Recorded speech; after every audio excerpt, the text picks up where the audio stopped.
In this audio episode, I want to take an opportunity to discuss the toxic power struggle, the unhealthy power struggle. I was inspired to speak on this just based on real life events and just interacting with people, moving throughout the world. And as you're doing so, making a determination about the types of connections that you want to make. What is healthy for you? What is healthy for your energy? What is it that you're looking to accomplish by, interacting and engaging with other people? What is it that they're looking to accomplish by interacting and engaging with you?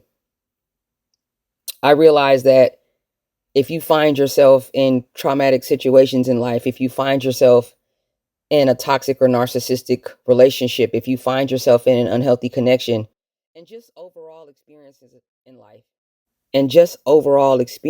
life, they have an impact on the people that we become and how we interact. Sometimes it can make us hesitant. It can make us weary. It can make us leery of other people, and their motives.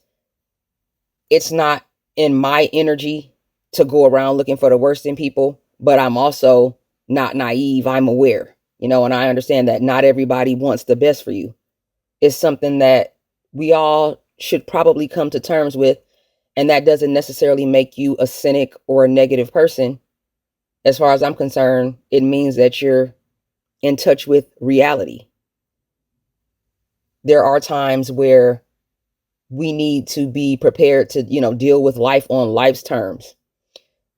Living a real life, a real existence does not exist in a vacuum. There's a lot of different variables, a lot of different moving parts. So to me, that means there's going to be different motivations and different reasons why we are interacting. And not only does this ring true for people who, I'm already familiar with, but this is particularly relevant to me when I'm meeting someone for the very first time or when I'm interacting with someone whose energy is brand new. There's a vetting process involved, right? There's a vetting process involved. You want to know what their intentions are. What are their motivations? What is it that they're looking to accomplish? But also checking myself, keeping myself in check, making sure that my energy is good, making sure that I'm in a place where I can give the absolute best of myself. I always feel like as much as we possibly can, right? We want to leave positive impressions on people. We want to make a positive impact on people. We want to leave things and people better than we found them, and it's not about perfection or being flawless, because we already know what that's all about. But it's just important, to put your best foot forward as much as you possibly can, in my opinion, right? So taking their needs, wants, feelings into consideration as well in this interaction. Best as I can tell, and this is subject to change, this is just us unpacking some things. This is just us going back and forth. You know what I mean? I ask myself, is this a power and control situation? Is this a power struggle situation? Or is this someone who's actually looking to connect? Because I think those are two totally different things. I'm the type of person that life has proven to me that a lot of times what you know is cool, but who you know makes such a difference. And who knows you? Networking is a huge part of the success that I've been able to find in life. As in, networking has been instrumental in the success that I found in my own life personally within the last few years. I'm learning more and more how important it is to interact and to look to network and to develop healthy and positive connections, and not just connections that benefit me or where I'm looking to take something from a person or from a situation, but where I can also be of service in a way that's healthy and positive. I was having a conversation with a buddy of mine, and we were speaking about that. He was asking me, what are some of the ways that I look to make a positive impact on people? What are some of the ways that I look to be a positive influence on people without being preachy or without seeming like, I'm on my soapbox about it. And it was a great question. It was great, in the middle of the conversation that we were having. And it caused me to take a few moments to pause and really think about that. And my response to him was just being a good citizen, being a solid individual. People don't necessarily always connect as much with your words as they may with your actions. And when they have an opportunity to see you really walking out the things that you talk about, when people really see you putting into action the things that you speak on or things that you would recommend to them, people connect with your words differently when they're watching you walk it out every day. So that's one of the ways that I look to make an impact on people. Again, not chasing perfection per se, but just being solid, continuing to show up every day, trying my best to be positive, trying my best to be uplifted, trying my best to bring love and light into the room when I walk in, never looking to suck the air out of a room, but always wanting to add something to a conversation. Being a solid friend, being an accountability partner.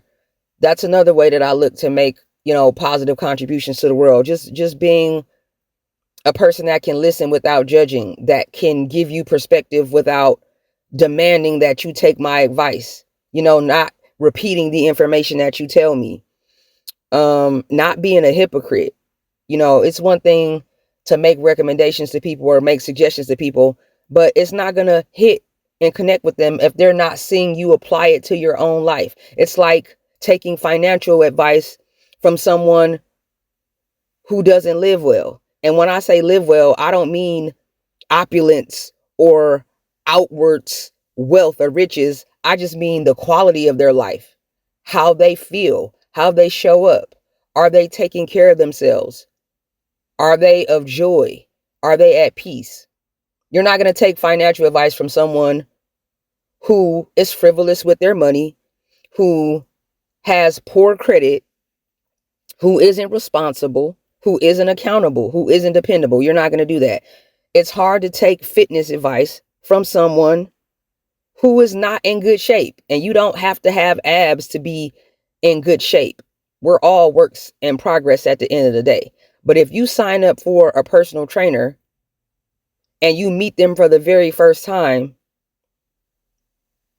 and it doesn't seem as though they're knowledgeable, they're actually applying to their own lives things that they're recommending to you, it's going to be hard for you to take it seriously. And it's not to say that they don't have anything to offer. It's just that you're going to have a preconceived notion of what you expect your personal trainer to be. And again, you don't need to have abs to be fit. There's different levels of fitness, endurance, stamina. Sometimes people train specifically just for strength and not so much, a beach body, if you will. So I want to be the type of person who is consistent, who shows up, and you can see that I'm applying certain things that I would suggest or recommend to you. I try to make a positive impact on people by just smiling and being kind. Not always necessarily being nice, but definitely looking to be kind. And taking into consideration how my actions and my energy affects the people around me. Like, that's something that I think about. So with all that being said, not everybody is looking to connect. Not everybody wants to connect. Some people want power. Some people seek control. Some people are hunters. You'll hear me talk about that, on this channel. Toxic or narcissistic people in particular tend to be hunters. But this conversation isn't specifically limited just to, toxic or narcissistic relationships. This is just connecting and moving through the world in general. Be on the lookout for people who are looking for authentic connections versus people who are power seekers, who are on that power and control energy. Sometimes people only want parts of you. They only want the parts of you that would benefit them. They're not interested in who you are and what makes you tick, what makes you who you are, why you make the decisions that you make. They're not interested in that. They're interested in how they can benefit from your presence in their lives. And they're not necessarily looking to offer anything like in return. Fair exchange. Fair exchange is no robbery. You know what I mean? And I believe in that.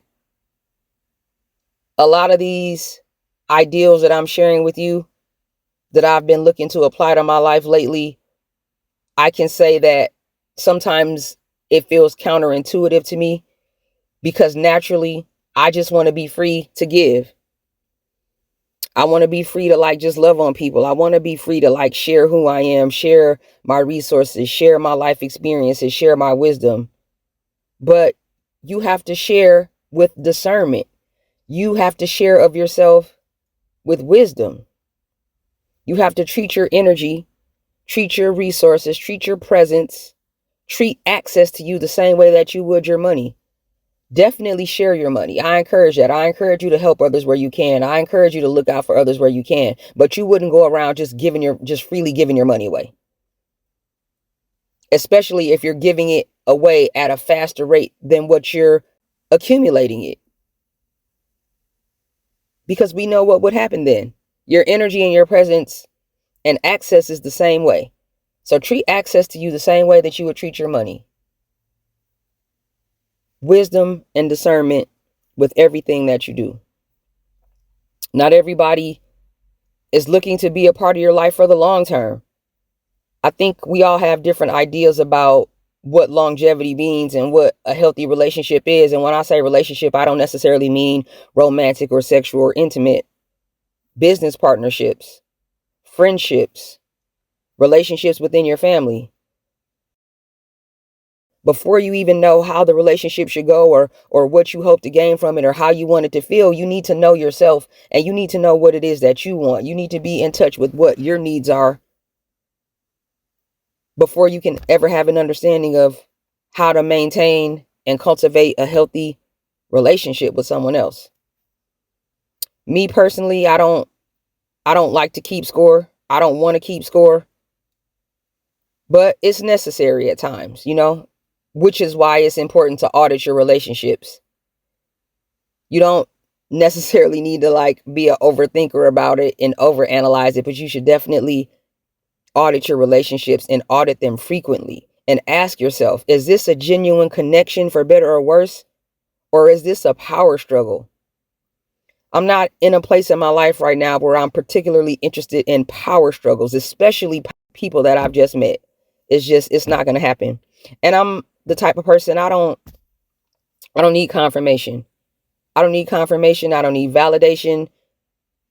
That's way too much talking for me. It's too much talking for me. I don't want to go back and forth, especially when it's a new connection. I'm going to remove myself. I'm going to remove my energy. I'm not looking for the details. I don't need a confession. I trust me. I trust me. I know me. I know who I am. I know what I want. I know what I don't. I know what my worth is. And because I have that confidence through everything that I've been through, I've done the work behind the scenes to forgive myself and to love myself and to grow that trust within myself. And it's blossoming into a perspective as to where it doesn't take me that long to figure it out. It doesn't take you that long to figure out if this feels good for you. It doesn't take you long to figure out that this is healthy, and be strong enough to take a step back. And you don't have to explain yourself to anyone. You don't have to explain yourself. I definitely am not an advocate for just ghosting people. I'm not an advocate for being a runner. That's not what I'm talking about. People know what they did. They know what happened a lot of the times. So there's no point in going back and forth. You're in control. You're in control of your life. You're in control of who has access to it. You're in control of how you interact with people. And if it doesn't feel good, it does not serve you, it does not suit you, you don't feel comfortable, and it doesn't put you in the best position to give the best version of yourself, abort the mission. Don't overstay your welcome. Don't allow someone else to overstay their welcome. Don't remain in a space of discomfort. Like, you don't have to do that. You don't owe that to anybody for their feelings. To allow yourself to stay in a situation, a friendship, or relationship, or even just engaging with someone that you just met. Like, you don't have to do that. If it doesn't feel right to you, abort the mission. No harm, no foul. I do not recommend being nasty. I don't recommend like looking to be malicious or like that's not the energy. The whole purpose of that is so that you can remain positive. It's not so you could take a turn to negative town. Like, that's not the purpose of that. Ask yourself key questions when you are meeting people, and even as you're interacting with people that you're already familiar with or acquaintances that you already have, because again, we change and we grow. We stretch, we elevate as people. Our minds change. We have the right to change our minds. Sometimes we make a mistake of being so committed to the things that we thought we knew to be the truth that we forget that we can evolve, that we can change our minds. Yesterday's reality is not necessarily today's. Just because we were able to serve each other, we were able to be perhaps a viable resource for one another in the past because we could kind of compare notes, we could brainstorm together, because we could make some progress in the past, does not necessarily mean or guarantee that we're a part of one another's future.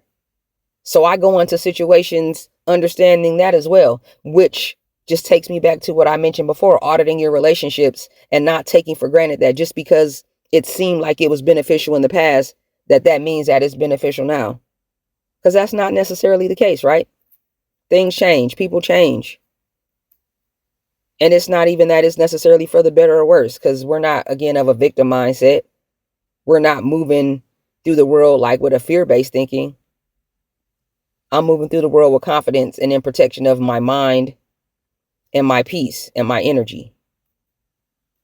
Even if that means spending stretches of time mostly on my own.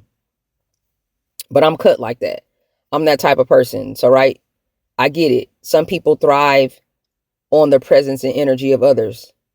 I really don't. I get my energy best by being alone. I get my energy best and can recharge in stillness and in solitude. Isolation is not off-putting for me. I welcome that. And I've made a lot of great strides in life in that wilderness, in that consecration. And I think there are seasons in life where we all need that. But I also know that it doesn't feel good for everyone. It's hard. So I get that. I receive that. Be sure that you're keeping the self-talk positive. Make sure that you are probing yourself. Like, check in with yourself as you're interacting with people.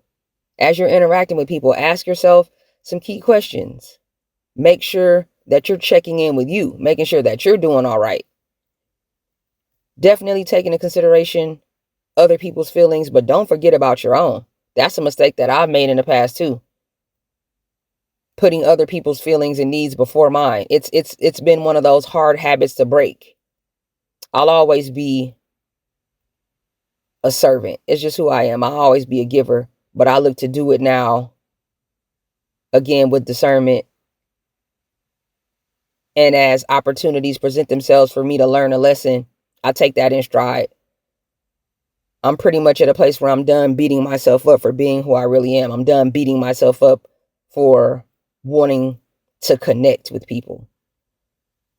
And when I say connect, I want to know you for who you really are, not just the good stuff, not just the outer layer, not just the shiny stuff. And obviously, I know it would take time to get to that place. But a lot of times you can find out, pretty early in the interaction, pretty early in the meeting, pretty early in the conversation. If it's someone that you just met, like, you can tell off top if this is going to be something that is about connecting at a high level, or if this is just small talk, an empty connection that's about power and control. Ask yourself some questions. How does the interaction feel? How do I come into the interaction feeling versus when I leave? What kind of impact does it have on me? What are the type of discussions and interactions that we're having? What are some of the takeaways? Does it feel balanced? Does it feel authentic?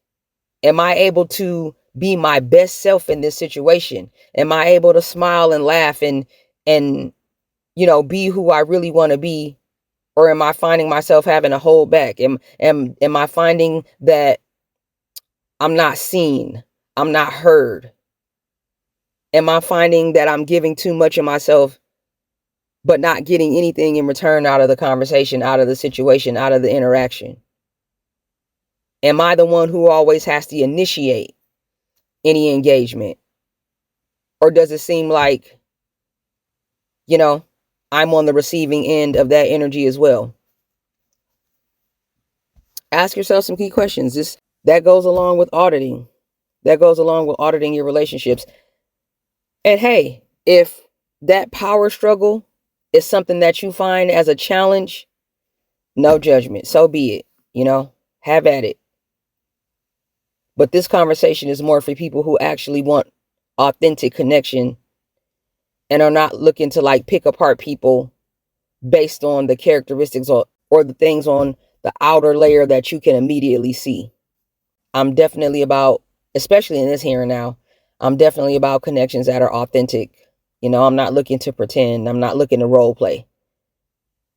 I don't have anything to prove to anybody but myself. So therefore, I'm not looking to overpower anyone. I'm not looking to impose my will. And that's another thing. That's like an immediate sense that I get. Like if someone is looking to impose their will on me in any way, I'm going to notice that. I'm going to feel that energy and I'm going to respond accordingly, because that's just not something that I welcome or that I'm about or that I enjoy in people. Very much on my kind of live and let live. Let's learn from one another. Let's learn from one another's experiences. Like, how can we move forward in a healthy way? How can we be a positive influence on each other? What do we have in common? Let's make some memories. Let's have great conversations. Let's share some experiences. But if you're in a situation where it's about power and control, it's not going to be that. It's going to feel like an emotional tug of war. I don't want any parts of that. And I don't feel the need to try to prove myself. I don't feel the need to try to flex my emotional muscle. I already won. I already had a victory. So that's not my fight. And I'm certainly not looking to do that with somebody that I just met. I feel like if I would have had this mindset, in the past, it would have saved me a lot of grief, a lot of energy, and probably a couple of dollars. So I just thought that I would share that. It's just something I was inspired, to jump on the mic and have a discussion about, just based on day-to-day life and living and working and creating and interacting and moving around, and how we're all, sharing this space as we're all moving through the world to create or to be productive, make a living for ourselves, provide, put food on the table, keep a roof over your head, but also have a good time. We also want to have a good time too and socialize. We're social creatures. We're not made to be alone. We're supposed to interact with one another. But it's not too much to ask that you feel safe as you're moving around. But it's your responsibility to help to cultivate and create that safe space. We're not moving through the world waiting on someone else to save us at all. I don't need that kind of protection. But definitely come to me healthy and whole and accountable, and not thinking that you're smarter than me or not thinking that you're better than me or looking to kind of take advantage or get over, because I'm not going to argue. I'm not going to argue at all. It's a waste of my energy. I'm in a space where I'm, like I said, it's not about what I need to prove or who I need to prove it to. The only person I need to prove anything to is myself. And moving through the world whole and healed is the mission. That's definitely the goal. And I've had the opportunity to see some cool stuff, do some amazing things, witness some amazing things because of connections that I've built. So I'm truly grateful for that. Looking forward to more and more of that in the future. Just continuing to share of myself in hopes that it helps someone else. Let me know if you have any questions, comments, or concerns. If you want to keep the conversation going, feel free to DM me Instagram, Rich Auntie Vibes. You can find me here on the platform as well. Drop a comment down below. If you have any recommendations, anything specifically that you want to hear me discuss, anything you want to talk about, I'm here. And I'm grateful. And I appreciate your taking the time to listen. It's Biz, Rich Auntie Vibes. Take care. Never felt this way.